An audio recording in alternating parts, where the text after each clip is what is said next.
తాకట్లో ఉన్న మీ బంగారాన్ని విడిపించి ఆ రోజు ఆన్లైన్ రేటుకి కొంటాం. Sharma gold company. నమస్కారం అండి, వెల్కమ్ టు సుమన్ టీవీ. నేను గీతాంజలి. ప్రస్తుతం మనతో పాటు వెరీ ఫేమస్ పర్సనాలిటీ ఉన్నారని చెప్పాలి. మోస్ట్ ట్రెండింగ్ పర్సనాలిటీ నందకిషోర్ గారు, అభ్యుదయ ఫౌండేషన్ CEO వారు. ఇప్పుడు వీడియోస్ ఎక్కడ ఆన్ చేసినా, ఏమైనా రీల్స్ చూసినా వారే కనిపిస్తున్నారు. ప్రధానంగా వారు చెప్పేటువంటి అంశం అందరినీ ఆకట్టుకుంటుంది, అవేర్నెస్ క్రియేట్ చేస్తుంది. అదే దేవాలయాలు ఏవైతే ఉన్నాయో అవి కేవలం కట్టడాలు, భారీ నిర్మాణాలే కాదు, అందులో ఒక శక్తి దాగుంది. అది అందరూ తెలుసుకుని ఈసారి దర్శనం చేసుకోవాలి అనేది నిజంగా చాలా మంచి అంశం కదా అది. ఇవాళ మరికొన్ని దేవాలయాల గురించి, అక్కడ ఉన్నటువంటి ఎనర్జీ సోర్సెస్ గురించి తెలుసుకుందాం. నందకిషోర్ గారితో మాట్లాడదాం. సార్ నమస్తే అండి. నందకిషోర్ గారు, వెరీ ఇంపార్టెంట్ అండ్ ఇంట్రెస్టింగ్ విషయం మాట్లాడుకుందామండి. ఎప్పుడు ట్రెండింగ్లో ఉంటారు అఖిలాండ కోటి బ్రహ్మాండ నాయకుడు వెంకటేశ్వర స్వామి వారు. తిరుమల అంటేనే ఒక ఎమోషన్ అని చెప్పాలండి. ఎన్నిసార్లు వెళ్ళినా మళ్ళీ మళ్ళీ వెళ్ళాలనుకోవడం, ఆ స్వామి రూపం మర్చిపోలేము, అసలు కళ్ళ ముందు కదలాడుతూనే ఉంటుంది. అయితే ఒకసారి మనం మాట్లాడినప్పుడు 7 చక్రాస్ యాక్టివేట్ అవుతాయి, మనం ఈ విధంగా ఉండాలి, చెప్పులు వేసుకోకుండా ఉంటేనే మరీ మంచిది అన్నట్టు చెప్పారు. అసలు యాత్ర ప్రారంభం దగ్గర నుంచి కూడా మొత్తంగా తిరుమల పైనంతా తిరిగేటప్పుడు కావచ్చు, కొన్ని చూసేటప్పుడు కావచ్చు, ప్రదేశాలు కానీ, స్వామి దర్శనానికి వెళ్ళినప్పుడు కానీ అంటే ఎలా ఉంటుందండి? ఆ సైంటిఫిక్ రీజన్స్ మాట్లాడదాం. ఎక్కడెక్కడ ఏం జరుగుతుంది, ఈ 7 చక్రాస్ అసలు ఎలా యాక్టివేట్ అవుతాయి, ఎలా ఉండాలి, మనం ఏవేవి గ్రహించాలి, ఆ మైన్యూట్గా ఉన్నవన్నీ కూడా తెలిసి. ఇది చాలా ఎలాబొరేటెడ్ టాపిక్ అండి తిరుమల గురించి. మనం డిస్కస్ చేస్తూ పోతే అడుగున డిస్కస్ చేస్తే మనకు ఒక సంవత్సరం టైం పట్టుద్ది ప్రతి ఒక్కటి. సో వాటిలో చాలా బ్రీఫ్గా, చాలా క్లుప్తంగా అతి ముఖ్యమైన వాటి గురించి కొన్ని మనం డిస్కస్ చేద్దాం.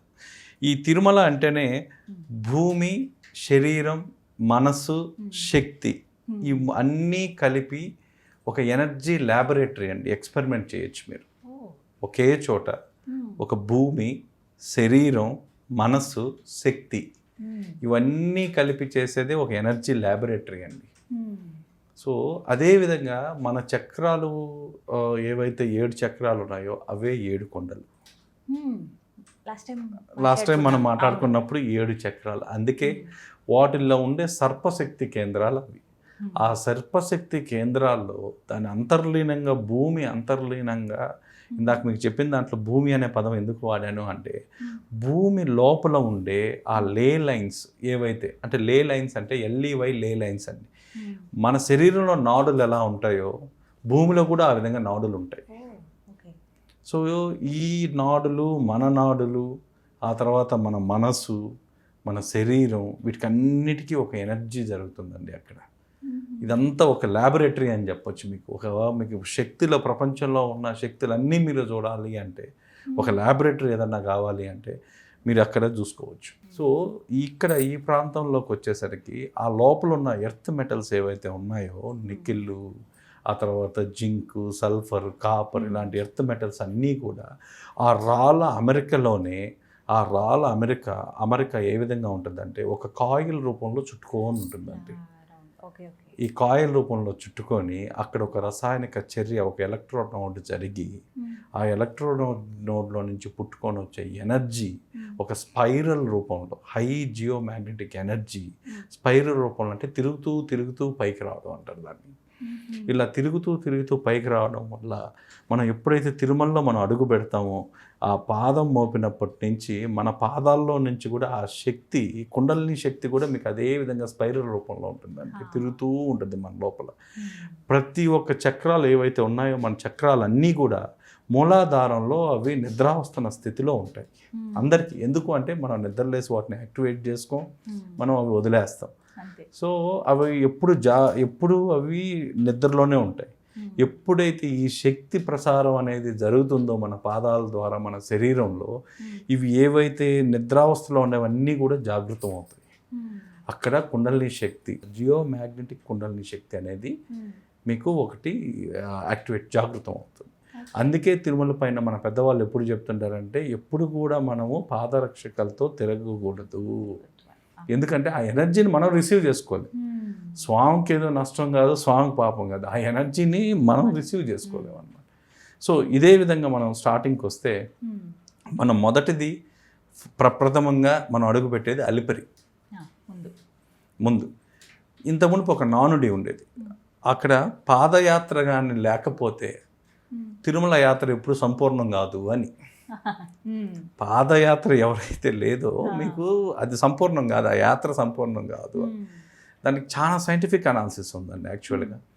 ఆ పాదయాత్ర మీరు అక్కడ అడుగు పెట్టంగానే అడుగు పెట్టిన 1.5 నిమిషానికి అక్కడున్న కొన్ని వేల లే లైన్స్ ఏవైతే ఉన్నాయో ఆ సమూహం అంతా అలిపిరిలో ఉందండి స్టార్టింగ్లో.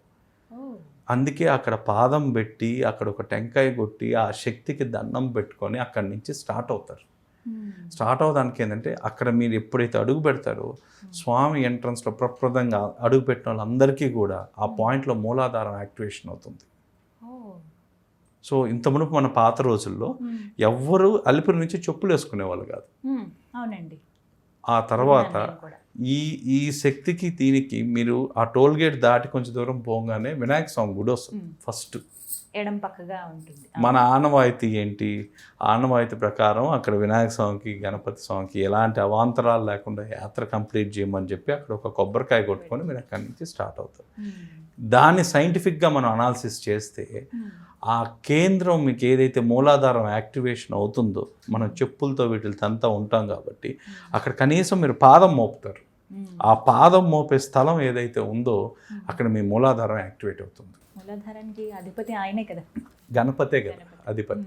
సో అతని దగ్గర అది యాక్టివేట్ చేసుకున్న తర్వాతే అంటే మీరు ఒక ప్రాసెస్ ప్రకారం పోవాలి అనుకుంటే ఫస్ట్ అక్కడికి వెళ్ళి మన మూలాధారాన్ని యాక్టివేట్ చేసుకొని తర్వాత మన యాత్ర మొదలు పెట్టాలి.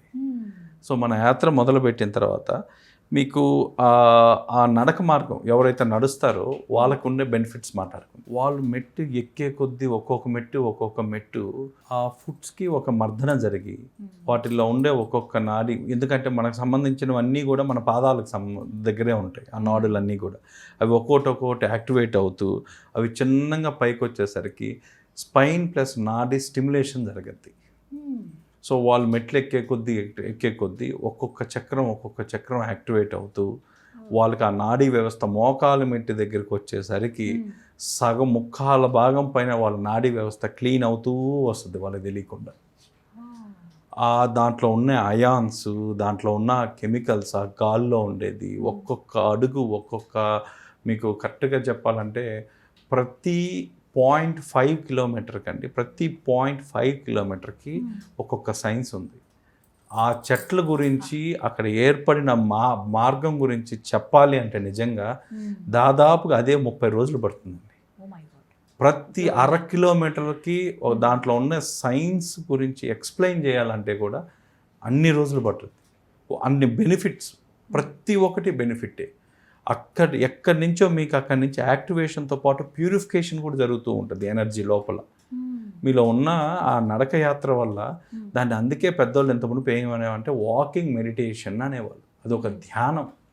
వాళ్ళ 4.5 గంట 5 గంటలు 6 గంటలు వాళ్ళు చేసే ప్రయాణం ఏదైతే ఉందో వాళ్ళు ఒక ధ్యానంతో ధ్యానం చేస్తే ఎన్ని సిద్ధులు అయితే వస్తాయో ఒక వాకింగ్ చేస్తే అన్నీ వస్తాయి. అన్ని ప్యూరిఫికేషన్స్ జరుగుతుంటుంది లోపల ప్యూరిఫికేషన్స్. సరే, ఇవన్నీ దాటి మీరు వస్తే మామూలుగా మన ఉన్న నానుడి రూల్ ఏంటంటే దాంట్లో ఉన్న తమ్ముళ్ళు మీరు స్నానం చేసిన తర్వాతే దర్శనం చేయాలి. ఎందుకు మనల్ని ఆ పుష్కరిణిలో స్నానం చేయమన్నారు? స్నానం చేసి ఎందుకు దర్శనం చేయమన్నారు? అద్భుతమైన సైన్స్ అండి అది మనకు చెప్పలేదు కానీ అద్భుతమైన సైన్స్. స్వామి పుష్కరిణిలో లోపల ఏదైతే ఉందో 8వ మెట్టు దాన్ని అష్టమ సోపానము అంటారు.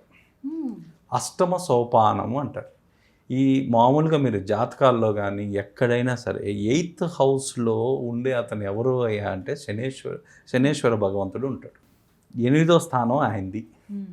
ఈ 8వ స్థానం ఆయన అయిన వల్ల ఆయన దానికి సంబంధించిన శని దోషాలు, ఏళ్ళనాటి శని వాళ్ళు కానీ, అష్టమ శని వాళ్ళు కానీ, అర్ధాష్టమ శని బాధితులు కానీ వీళ్ళు ఎవరైనా సరే ఒక్క నిమిషం ఆ పుష్కరిణిలో ఆగి వాళ్ళు ప్రార్థన చేసుకొని ఆ నీళ్ళతో వాళ్ళకు అనుమతిస్తే స్నానం లేదా ప్రోక్షణ చేసుకున్న ఆ 2 నిమిషాల వ్యవధి టైం ఆ 8వ మెట్టు మీద నిలబడిన శని బాధల నుంచి నివృత్తి కలగదు. పుష్కరిణి ఉంటుంది, ఎప్పుడు చూస్తూ సాక్షాత్తు భగవంతుడిని మీరు చూడాలి అంటే ఏదో నేరుగా పోయి ఫ్లైట్లలోనో కార్లలోనో పోయి దిగేది కాదండి. మనలో ఉన్న 72,000 నాడులు, 108 ఎనర్జీ పాయింట్స్, 6 చక్రాలు, వీటిని ప్యూరిఫికేషన్ చేసుకొని సాక్షాత్తు మన కళ్ళ ముందు తిరిగే భగవంతుడి దగ్గరికి వెళ్ళాలంటే ఇవన్నీ ప్యూరిఫై అయితే కానీ భగవంతుడి దగ్గర దర్శనం, మీకు దాని యొక్క అనుగ్రహం కలగదు. సో మనం రూల్స్ అన్నాం, కానీ రూల్స్ కాదు, ఇది సైన్స్. ఇది ప్రతి ఒక్కటి సైన్స్. మీకు అక్కడ ఎప్పుడైతే పుష్కరంలో ఉంటారో మీ థొరాసిక్ రీజియన్లో T8, T12 అని ఉంటాయండి. మనకు జనరల్గా ఈ శని భగవంతుని బాధలు పడే వాళ్ళకి ఎక్కువ వెన్నుముక ప్రాబ్లమ్స్, లూప్, టైం లూప్ అండి. మీకు ఏదన్నా ఉన్న వాళ్ళు ఒక లూప్లో ఉంటారు, అక్కడక్కడే తిరుగుతూ ఉంటారు. రెండోది ఆ ఎండమామిలాగా ఏదో కనిపిస్తుంది, ఏదో ఉంది కదా అని పరిగెత్తారు, లాస్ట్కి పరిగెత్తిన శ్రమ మిగలద్దే కానీ ఫలితం ఉండదు.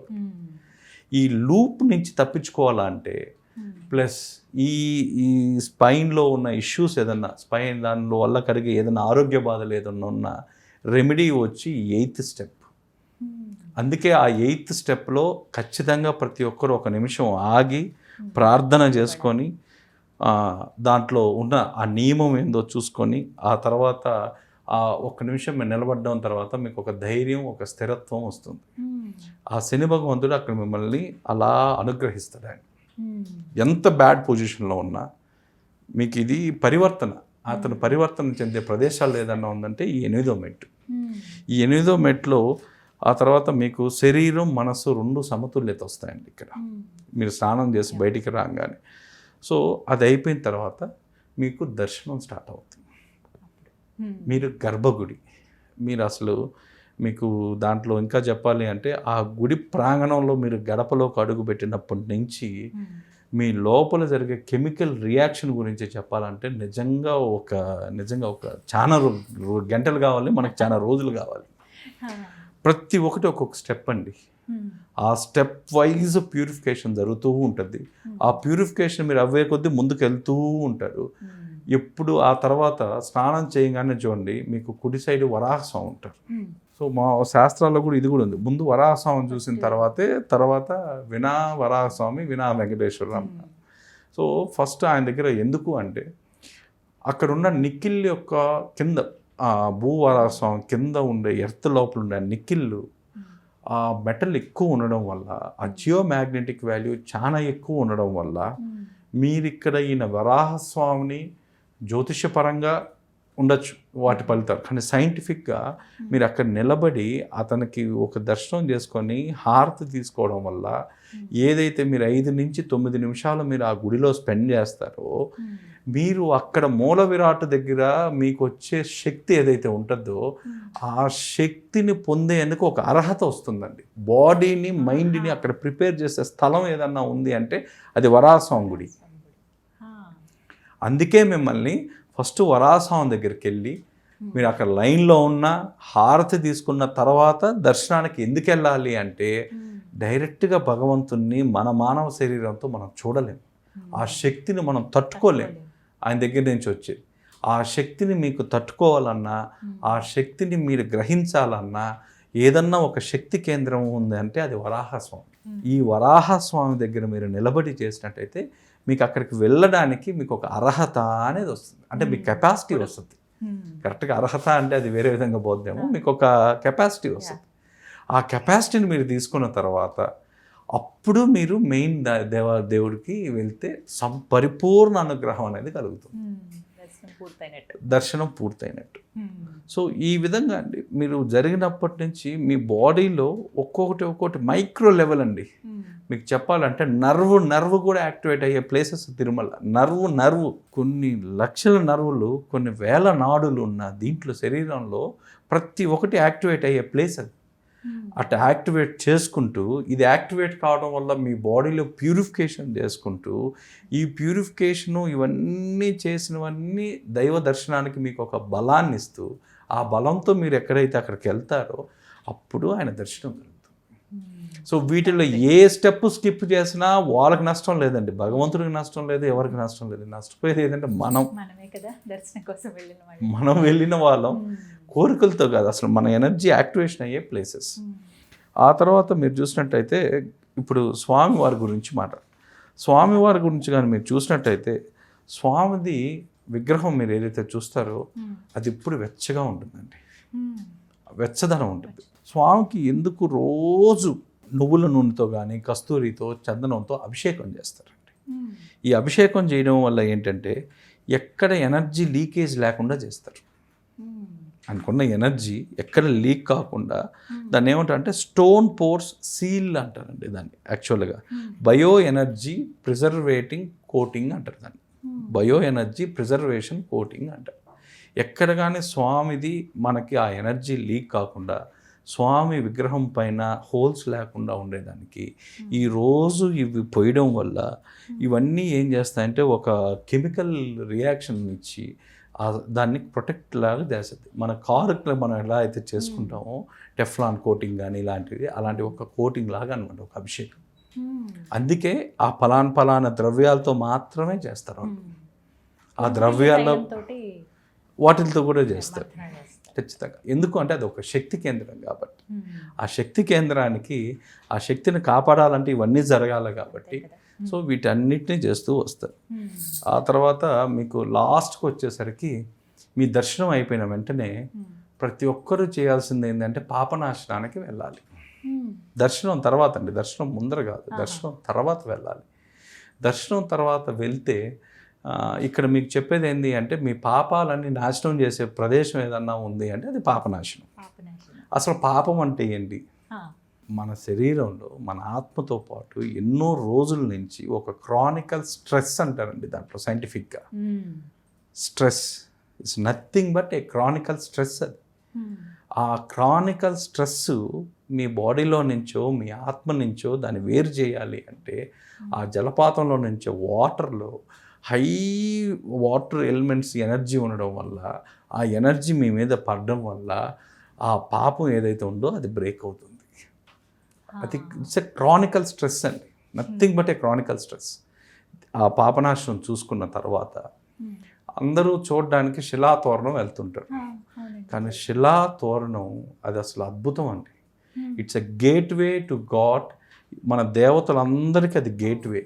దాంట్లో నుంచే మీరు కానీ చూసినట్లయితే రాత్రుల్లో ఏదైతే మిస్టరీ ఉందో ఆ శిలాతోరణం మార్గం ద్వారా దేవతలు అందరూ వచ్చి స్వామిని నేరుగా గర్భగుడికి వెళ్ళి ఆయన్ని ప్రార్థన చేసుకొని వెళ్తారట. ఏకాంత సేవలో కూడా ఇంత ముందు చెప్పినట్లయితే దేవతలు వచ్చి ఆరాధిస్తారు అంటారు. ఈ దేవతలకి ఎక్కడ గేట్వే అంటే శిలాతోరణం అండి. శిలాతోరణం నుంచి గర్భగుడి దాకా ఒక శక్తి ప్రసార కేంద్రంగా ఒక లైన్ వెళ్తూ ఉంటాయండి.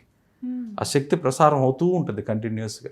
అది మీరు ఫీల్ కావాలంటే నైట్ మీరు శిలాతోరణం దగ్గర కానీ జపంలో కానీ కూర్చోగలిగితే మీరు ఫీల్ అవుతారు ప్రత్యక్షంగా. ఇవన్నీ సైన్స్తో పాటు అక్కడ ఏర్పడిన స్టోన్స్ అవన్నీ న్యాచురల్గా ఏర్పడినవన్నీ. అదొక అద్భుతం. అసలు ఆశ్చర్యపోతాం అలా ఎలా ఉన్నాయి, ఒక్కొక్కరా ఎలా అతుక్కుని అలా ఉండిపోయాయి అని అనిపిస్తుంటుంది. ఎలా ఉన్నాయని చూస్తాం కానీ ఎందుకున్నాయని మాత్రం ఆలోచించాం. అది అక్కడ వచ్చింది. ఎందుకున్నాయని ఆలోచించగలిగితే ఇట్స్ ఎ గేట్వే. ప్రతి ఒక్క దేవతలు సప్త ఋషులు అందరూ ఆ మార్గం ద్వారానే వచ్చి స్వామిని ఇప్పుడు ఎలా మన అలిపిరి నుంచి మనకు మార్గం ఉందో దేవతలకు ఉన్న మార్గం ఏదన్నా ఉంది అంటే అది శిలాతోరణం. అందుకే మీరు శిలాతోరణం దగ్గర కూర్చొని ఎవరికైనా సరే అండి మీరు ఆటోమేటిక్గా ధ్యానం కానీ చేయగలిగితే మీ మనసులో మీరు ఎప్పటి నుంచో ఒక 20-30 సంవత్సరాల నుంచి మీరు చేసే ధ్యానం ఎంత శక్తి ఉంటుందో అక్కడ ఒక 20 నిమిషాలు 10 నిమిషాలు చేయడంతోనే వస్తుంది ఆ ప్రదేశం. అది అత్యంత పవర్ఫుల్ అండి. అది ఆ తర్వాత లాస్ట్ది వచ్చేసరికి జపాలి. ఫేవరెట్ ప్లేస్ అందరికీ, ఫేవరెట్ ప్లేస్ ప్రతి ఒక్కరికి కూడా అది చాలా ఫేవరెట్ ప్లేస్. జపాలి ఖచ్చితంగా వెళ్ళాల్సిందే. అంజనడి దగ్గరికి వెళ్ళంగానే ఫస్ట్ మీకు యాక్టివేట్ అయ్యేది ఆజ్ఞాచక్రం. అడుగు పెట్టంగానే ఆ చెట్లల్లో ఉన్న గాలి కూడా ఆ గాలిలో నుంచి కూడా ఒక శక్తి ప్రసారం అనేది జరుగుతుంది అంటే నిజంగా ఆశ్చర్యచకితం. ఆ గుహ ఉందండి, స్వామి ధ్యానం చేసి స్వామి తపస్సు చేసిన గుహ ఉంది జపాలిలో.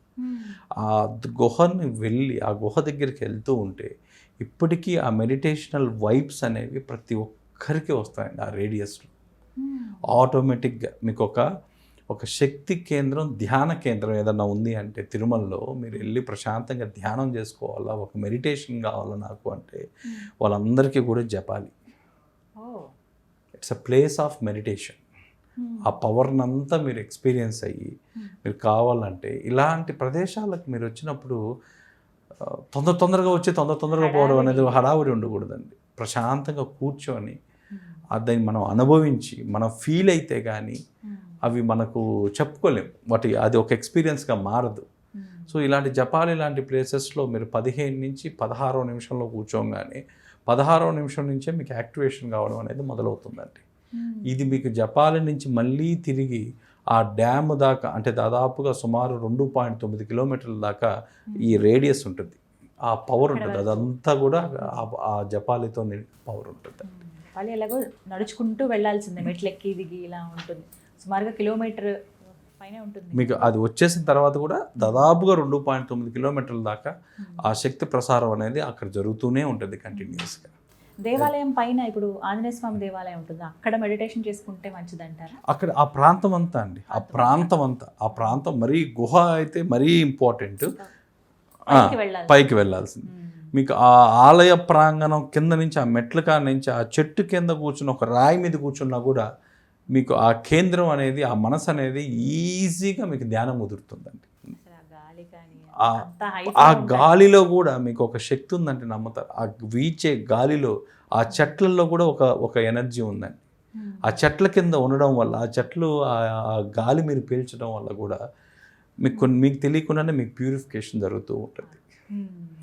సో ఇలాంటిది తిరుమల గురించి ఇంకా మనం కొన్ని డీప్గా నెక్స్ట్ దాంట్లో మనం మాట్లాడుకుందాం. ఇప్పుడు ఇచ్చిన ఇన్ఫర్మేషన్ అయితే చాలా వాల్యుబుల్ ఇన్ఫర్మేషన్. వెళ్తున్నాం వచ్చేస్తున్నాం తిరుమల, వాస్తవానికి మాట్లాడుకుంటూ ఓపెన్గా చెప్తే అండి, హడావిడి 2 రోజులు కరెక్ట్ టైం, ఈ టైంకి దర్శనం ఉందంటే ఆ ముందే బయలుదేరుతాము. జపాలి కొంతమంది అయితే స్కిప్ చేస్తూ ఉంటారు, నెక్స్ట్ సారి వెళ్దాం లేదు, కొంతమంది వెళ్ళి వచ్చేస్తూ ఉంటారు వెంటనే. అలా కాకుండా అక్కడ ఎనర్జీని అందుకోవాలంటే ప్రిపేర్డ్గా ఉంటే ఇంకా బాగుంటుంది. అంటే మన బాడీని మనం సిద్ధం చేసుకొని వెళ్ళాలి. ఎందుకంటే మీరు చూసేది ఏ విగ్రహాన్ని కాదు, సాక్షాత్తు మన కలియుగ భగవంతుని చూస్తున్నాం. మీరు భగవంతుని ఎక్కడో స్వర్గంలోనో ఎక్కడోనో ఏదో ఋషులు తపస్సు చేస్తున్నో చూడడం లేదండి, మన కళ్ళతో మీరు అక్కడికి వెళ్ళి చూడగలుగుతున్నారు. సో ఇలాంటి భగవంతుని చూడాలంటే ముందు మనం దానికి ఒక అర్హత, మన ప్యూరిఫికేషన్స్ ఇవన్నీ చేసుకోవాలండి. అర్హత అనే పదం కన్నా మనం ప్యూరిఫై చేసుకోవాలి.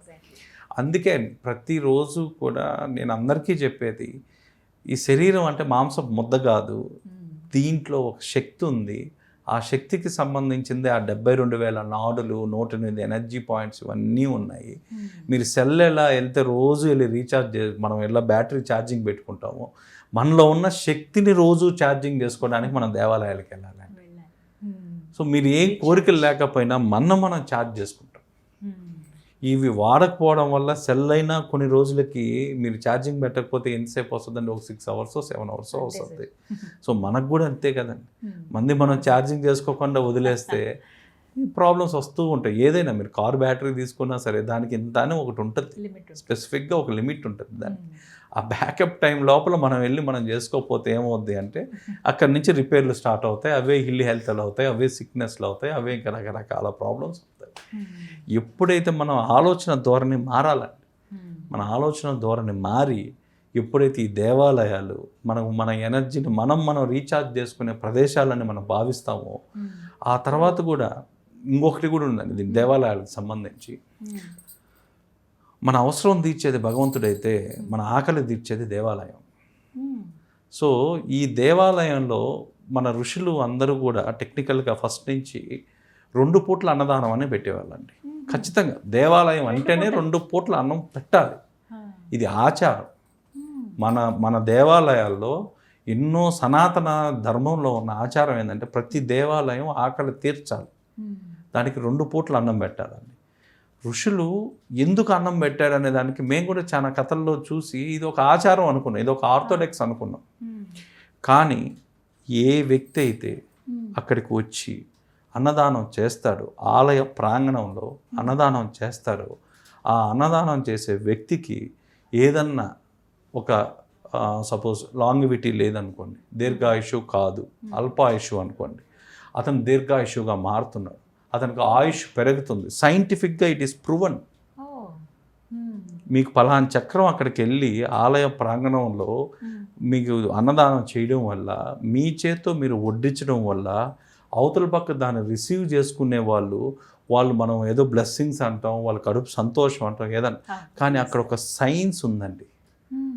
వాళ్ళు వదిలే ఆ ఆనందం, వాళ్ళ కళ్ళల్లో నుంచి వచ్చే, వాళ్ళ ఆరాలో నుంచి వచ్చే శక్తి ఏదైతే ఉందో, అది ఎవరైతే అన్నదానం చేస్తారో వాళ్ళ లాంగ్విటీ పెరగద్దండి. అందుకే ప్రతి గ్రామంలో చూడండి, ప్రతి గ్రామంలో ఇంత మునుపు మన దేవాలయాలు ఉండేటప్పుడు 2 పూట్ల ఆ చుట్టుపక్కల దేవాలయాల్లో ఉండే ఇంట్లో వాళ్ళు ఈరోజు ఉభయం మాది, మధ్యాహ్నం ఉభయం మాది, సాయంత్రం ఉభయం మాది, మాకు 5 మందికి పెట్టే స్తోమత ఉంటే మేము 5 మందికి పెట్టుకుంటాం, 100 మందికి పెట్టే స్తోమత ఉంటే 100 మంది, ఈ సోమవారం నాది, ఈ మంగళవారం నాది అని ఇలా పంచుకొని గ్రామాల్లో ప్రతి ఇంట్లో అండి వాళ్ళు వచ్చి అన్నదానం చేసేవాళ్ళు. ఒకవేళ శక్తి లేకపోతే ఒక్కొక్కరు ఒక్కొక్క ఐటెం ఇచ్చేవాళ్ళు. ఈరోజు మా బియ్యం, కూరగాయలు ఒకరు, పప్పులు ఒకరు, ఉప్పులు ఒకరు, అందరూ వేసి.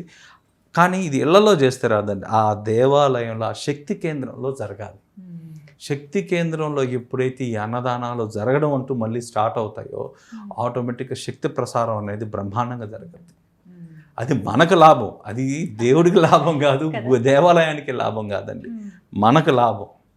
మెడికల్ బెనిఫిట్ కూడా ఏంది అంటే, ఎవరన్నా ఈ అల్పాయుష్తో ఇలాంటి వాటితో ఇబ్బందులు పడుతుంటే ఫర్ లాంగ్విటీ, దీర్ఘాయుష్ కోసం హోమాలు వీటికన్నా అన్నదానాలు బెస్ట్. అన్నదానాలు చేసేవాళ్ళు, అది కూడా దేవాలయంలో. ఈరోజు మన వాళ్ళు గురువారం ఒకరోజు చేసి మిగతా రోజులు గమనే ఉంటున్నారు. అది కాదండి, ప్రతిరోజు 2 పూటలు పెట్టాలనేది మన ఆచారం. ఈ 2 పూటల అన్నం పెట్టడం వల్ల ఎంతమందికైనా, ఒక 10 మందికైనా ఆ శక్తి కేంద్రానికి ఒక శక్తి, అదనపు శక్తి వస్తుందండి ఆ దేవాలయానికి. ఆ శక్తి ఎవరైతే దాత ఉంటారో ఆ దాతకు కూడా దేవాలయం పంచుద్ది ఆ శక్తి కేంద్రం. దాంట్లో నుంచి ఈ లాంగ్విటీ అనేది వస్తుందండి. ఇది కూడా అంటే మేబీ చాలా మందికి తెలియదు, కొంతమంది పాటించట్లేదు వస్తుంది. కానీ ఇప్పుడు ఈ మాటతో కనీసం పాటిస్తే ఇంకా బాగుంటుంది. చాలా సంతోషం. మన దేవాలయాలు ఎక్కడైతే ఉన్నాయో 5 మందికి పెట్టగలగండి చాలు. ఆర్భాటంగా 10 ఐటమ్స్ పెట్టబడలేదండి, వాళ్ళ కడుపు నింపడానికి ఎంత అవసరమో అంత పెట్టండి చాలు.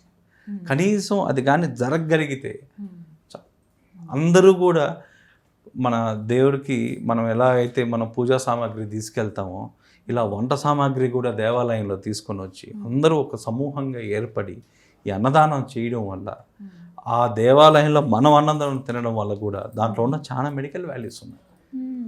సో ఈ విధంగా మన వాళ్ళు అప్పట్లో ఇది ఒక పరిహార కాండలో మీకు రాసుంటారండి, అన్నదానాలు చేయడం వల్ల సో వాళ్ళ ఆయుష్ పరిపూర్ణ ఆయుష్గా మారుతుంది. వాళ్ళకి మధ్య మధ్యలో ఈ అడ్డంకులు కానీ ఏదో జ్యోతిషపరంగా చూసుకుంటే వాళ్ళకి చాలా షార్ట్ లైఫ్ ఉండడం, ఇలాంటివన్నీ కూడా వీటికి ఒక రెమెడీ ఏదన్నా ఉంది అంటే దేవాలయంలోకి వెళ్ళి అన్నదానం చేయడం.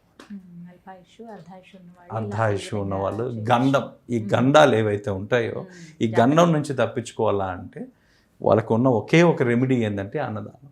అందుకండి ఈ అన్నంలో మీరు ఇంతకుముందు పాత రోజుల్లో ఎవరికన్నా అది ఏ వ్యాధో తెలియక విపరీతమైన జ్వరం వచ్చి విపరీతమైన ఇది ఉండేటప్పుడు కూడా మీరు చూసినట్టయితే వాళ్ళని ఒక మంచం మీద పనుకోబెట్టి కింద అన్నాన్ని, వేడి అన్నాన్ని ఒక కుంభంలాగా పోసేవాళ్ళు. ఆ కుంభం పోసినప్పుడు అక్కడి నుంచి వచ్చే ఆవిరి ఏదైతే స్టీమ్ ఉందో స్టీమ్ థెరపీ జరిగేది. స్టీమ్ బాత్లు మనం ఇప్పుడు చూస్తున్నాం, స్టీమ్ థెరపీ మన పురాతనంలో ఉంది. అది ఆ స్టీమ్తోనే ఆ హెల్త్ రికవర్ అయ్యేది. ఆ చక్రాసు, ఆ ఎనర్జీ పాయింట్స్ అవన్నీ కూడా ఆ అన్నంలో ఉన్న శక్తి ఏదైతే ఉందో అది హీల్ చేసేది. సో ఈ విధంగా మనం ప్రతి ఒక్కరు కూడా మన ఎనర్జీని మనం పోయి రీఛార్జ్ చేసుకుంటూ దాన్ని యాక్టివేట్ చేసుకుంటూ ప్రతిరోజు చేయగలిగితే ప్రతిరోజు ఈ అన్నదానాలు అనేవి మళ్ళీ ఎప్పుడైతే స్టార్ట్ అవుతాయో దేవాలయంలో, అసలు ఇంకొక 10 సంవత్సరాలకి జీవనోద్ధరణ అనే పదం ఎవరి నోట్లో రాదండి. మేము అందుకే మా అభ్యుదయలో మా నెక్స్ట్ మిషన్ ఏంటి అంటే ప్రతిరోజు ప్రతి హిందువు ₹1 డొనేట్ చేస్తే మన ఆలయాలు మనం బాగు చేసుకుందాం. ప్రతిరోజు ప్రతి హిందూ ₹1 డొనేట్ చేయగలిగితే ఏవైతే మన పురాతనంగా మిగిలిపోయాయో, ఏవైతే మనం పూజలు చేయకుండా ఆపేసామో ఆ దేవాలయాలన్నీ మనం జీవనోద్ధారణ చేసుకుంటాం. రూపాయికి మేము విలువ తెచ్చిన వాళ్ళం అవుతాం. ఇప్పుడు దాకా రూపాయికి ఉన్న చెడ్డ పేరు, రూపాయి ఏం చేస్తావు అంటే భార్యాభర్తను విడగొడతాను, తండ్రి కొడుకును విడగొడతాను అన్న రూపాయిని, ఆ రూపాయి మళ్ళీ ఇప్పుడు ఏం చేస్తావు అంటే నేను పునర్జీవనం చేస్తాను, ప్రతి ఆలయాన్ని నేను మళ్ళీ పునర్జీవనం చేస్తాను అంటున్నాను. ఇది మా అభ్యుదయ మిషన్ అయితే ఇది అండి. బట్ అది త్వరలో నెరవేరాలని కోరుకుంటున్నానండి. అంటే చాలా మంది ఎన్నో రకాల థాట్స్ తో వస్తారు, అవును, బట్ ఇది చాలా యూస్ఫుల్ థాట్ చెప్పాలంటే. అందులో అది పెద్ద కష్టం కూడా కాదు ప్రతి ఒక్కరికి. ఒక రూపాయి అనేది ప్రతిరోజు మన శక్తి కేంద్రాల్ని మనం పునర్జీవనం తెచ్చుకోవడం అనేది, ఎందుకంటే మనం పూజలు చేయక మనం దేవాలయాలకు పోకే అవి ఆ స్థితికి వచ్చాయి. వాటికి కారకులు అంటే ఎవరో వాళ్ళు వీళ్ళు కాదండి, మనమే కారకులు. కాబట్టి మనం చేసిన తప్పుని మనమే సరిదిద్దుకుందాం. ఒక్క రూపాయితో చాలు. మంచి కాన్సెప్ట్. ధన్యవాదాలు. థ్యాంక్స్.